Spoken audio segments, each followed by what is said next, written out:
Hello, everybody. My name is Yosef. Today, I want to share with you a message, really powerful message. Um,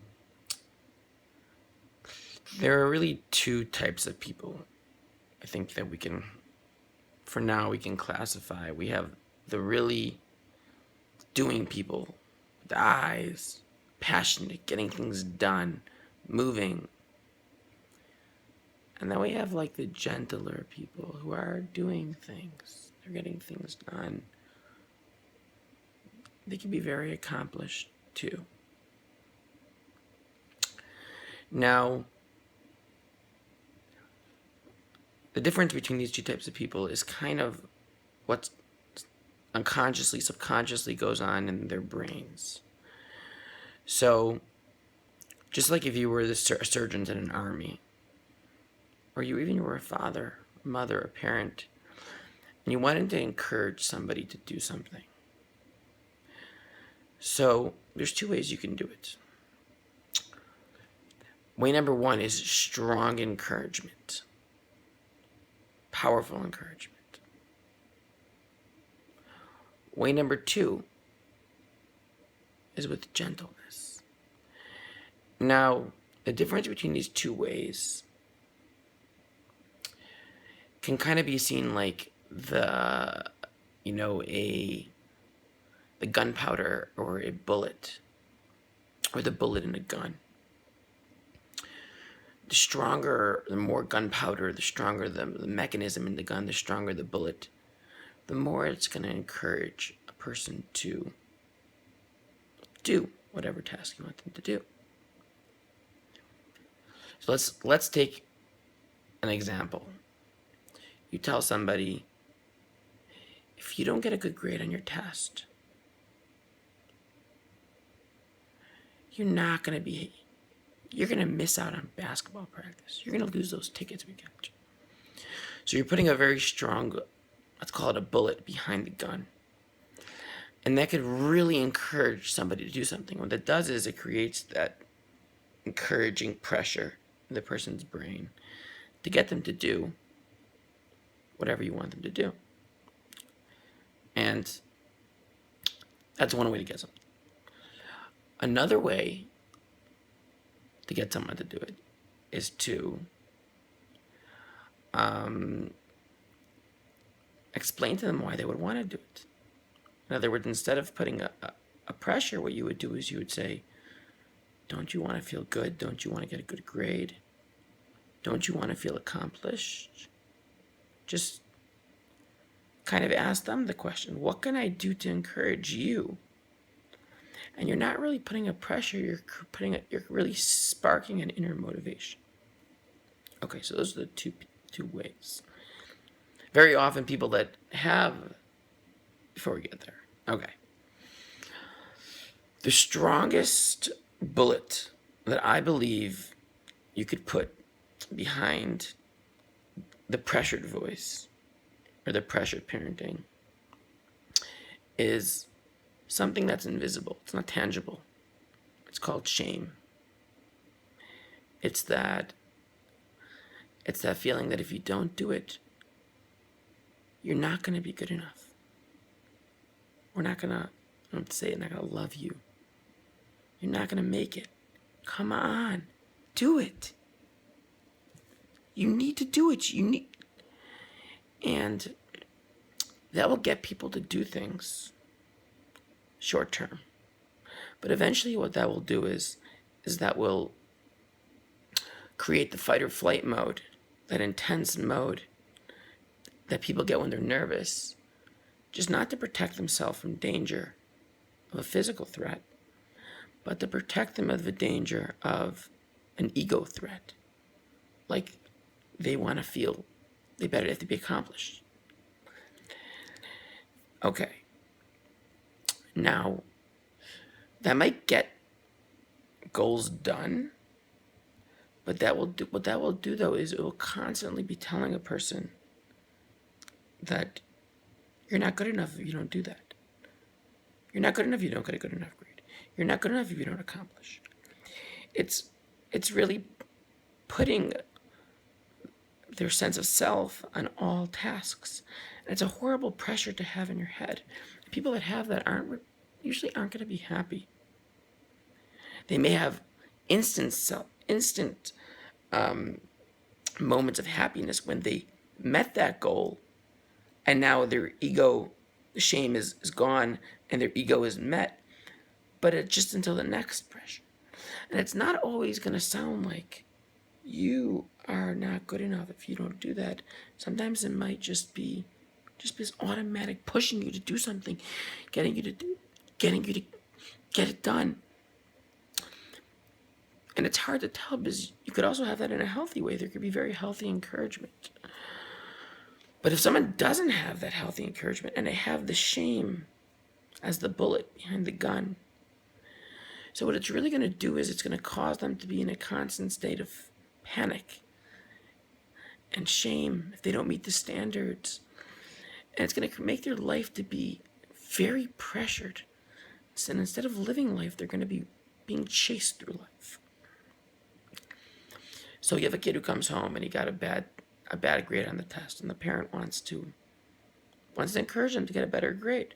So they could encourage them using that gun example. It's kind of a crazy example to use, but using that example, and they could shame them for it. They could say, "How could you do that? That's horrible." Not saying words that you're worthless, but giving this sense of your ego isn't, your sense of self, who you are, isn't good enough. Or you gotta get a better grade next test. And the kid's gonna get a better grade, hopefully, probably, maybe, the next test.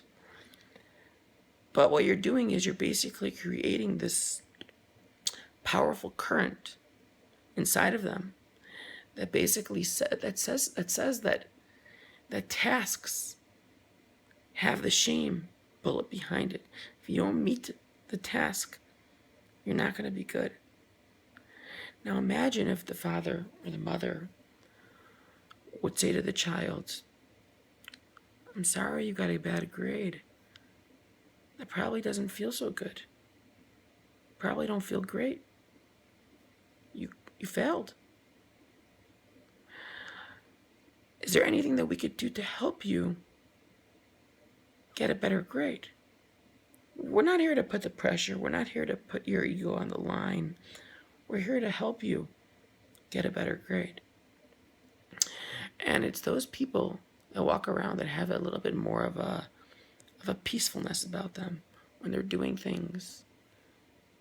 And with their failures also, you're going to see they're going to be much more resilient to shame and depression and all sorts of really negative feelings.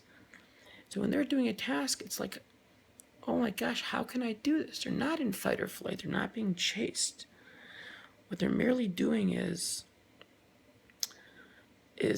trying to figure out how they can do it, as opposed to being chased by that current. Now that gun doesn't have to necessarily have the shame bullet inside. It could have the I'm going to get fired bullet inside, which can also create a lot of pressure. And that's not fun either. And even somebody who feels good about themselves could feel that pressure. But the most destructive and the most self-inflicting pressure is when the bullet is a shame bullet. It's when the bullet is saying, you're not good enough if you don't meet the standard. And that pressure it's not a voice. You know, sometimes therapists will say, whose voice is that? Is that your school teacher talking, telling you that you're not good enough? And I don't know, and it doesn't really matter where the voices came from or where that current, that pressuring you to do things comes from. But that pressure, which we think is helping, is not helping. Not at all. It's only making things worse. Because as I explained, it puts us into that fight or flight mode to protect our ego, to protect our self-worth. We got to get it done. And we're not going to be as present. We're not going to be experiencing it. We're going to make mistakes. We're going to be forgetful. We're going to be burnt out. We're not going to want to do it again. We're not going to like tasks. It has all sorts of negative effects. So the next time you choose to do something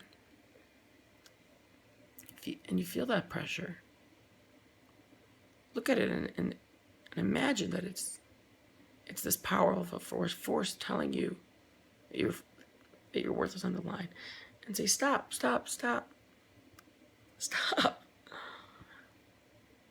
How can I do this in the best way possible? And no matter how I do this, I'm still a person. I'm still good. I still have a heart. And I want to choose what I want to do, and I want to be successful on my own terms. And I think that if a person's able to begin to remove that, and sometimes the only way to remove it, actually, something that I do, is to find somebody who you know, who's not there with a bullet. He's there sitting next to you, and he's asking what he can do to help make it easier for you. Make it easier for you to succeed in what you want to do. Not an agenda. And that's something that you're going to have to feel out. But sometimes people can come off wanting to help, but they have that agenda and they have that current, and there's a little bit of their own gun, and you might want to meet their standards. That could sound like there's a shame standard. The bullet might be what they want, and it still creates a current. So you want to remove the current, whether the current's coming from somebody like a therapist who wants to help you for their own good, or there's might be some shame that you want to meet their standard. You want them to think highly of you, and that could have a bullet of what they want and a bullet of shame, which could be even more pressuring. But to find somebody who is calm and gentle with you and is really just trying to help you build your own castle. I really think that if a person's able to replace the negative current, the current with the shame bullet, and replace it with a positive one, eventually they could just start to experience life and make their own decisions and really figure things out by themselves and let their own talents and their own qualities build their own castle, their own mansion, and become successful. I hope you guys find this helpful. This is amazing to me. Thanks.